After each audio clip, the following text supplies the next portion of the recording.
just been born. Why do I feel so old? You were born to be old. I'm sorry, Gams. Ladies, gentlemen, and monsters of all ages, a brand new update has hit Monster Hunter Stories 2 with multiple new creatures to beat up and steal for your own army of babies. Our current subject, Elderfrost Gammoth. Look at her. Look at her beautiful fur. What more do you want? How about a kinship attack that is vacuuming all the snow in the ground to create a gigantic icy rock ball that she whips above her head like a rajang and then slams down on her foes, creating a massive ripple through the ground and basically flattening them into a pancake? No, a crepe even! By the way, I do choose to take this kinship really literally and have decided that Elderfrost Gammoth's trunk is stronger than both of Rajang's arms together.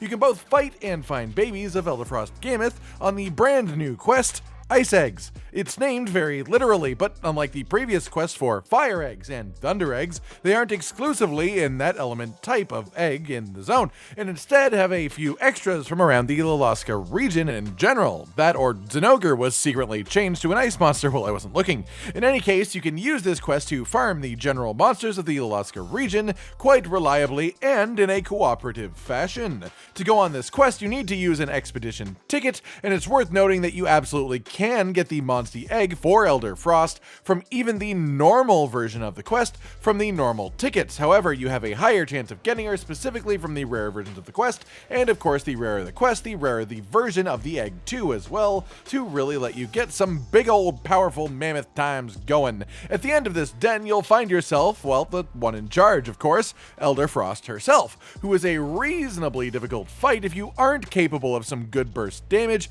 and if you don't break off her icy parts when she armors up, she will absolutely one-shot every single person in your party. Aside from that, she literally only ever does power attacks, so if you are struggling for any reason, you can literally just build a Monstie with 8 speed bingos and just spam strong speed attacks turn after turn after turn after turn, always winning, never losing. She has a bit of a clear weakness, honestly. Her attacks in combat against you are quite fun. The beauty of the icy version of her armor as opposed to the snow version of regular Gammoth, and the awesome Silver Stomp and the Silver Blast as well. Once you push past all of these attacks and through her mammoth health pool, you can collect an Elderfrost Gammoth of your own. But how good actually is she as a Monstie?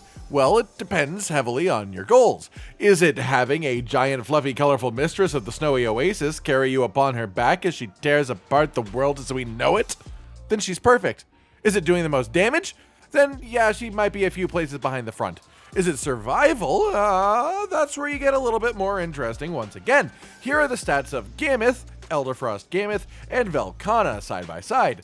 Velkhana remains the best offensive ice Monstie outside of niche situations, even after this update.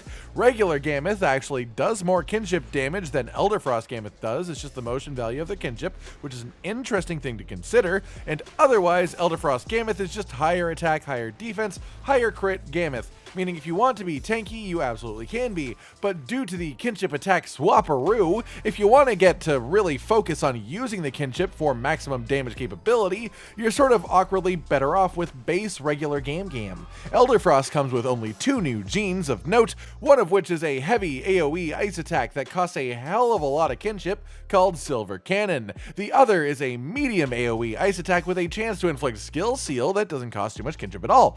Neither of these are insane or meta shifting or particularly inspiring of unique builds, but more ice genes are more ice genes, so it's hard to complain completely. As far as her armor skills go, they are completely representative of her and her values as a whole, giving you self-heal extra large, which heals you a set amount every turn, guard chance large, which will heal you when you guard an attack, and health boost large for just a generally large HP increase.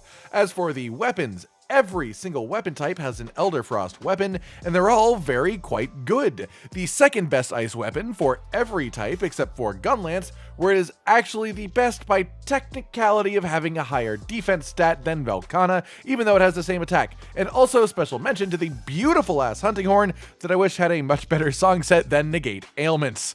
Alright everyone, I've been Cotton Dinosaur, and this has been everything you want or need to know about Elderfrost Gammoth and her arrival into Stories 2 you via the latest DLC drop. Are you going to build up your Gammoth to rule the world, or is Mama Mammoth just not quite your type? Like if you like the video, subscribe to the notification bell for more, and most importantly, ladies and gentlemen, until next time, stay sweet.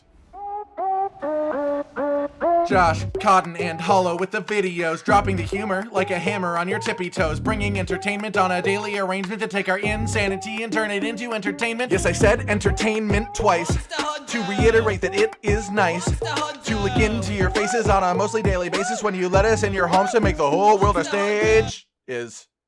Goodbye.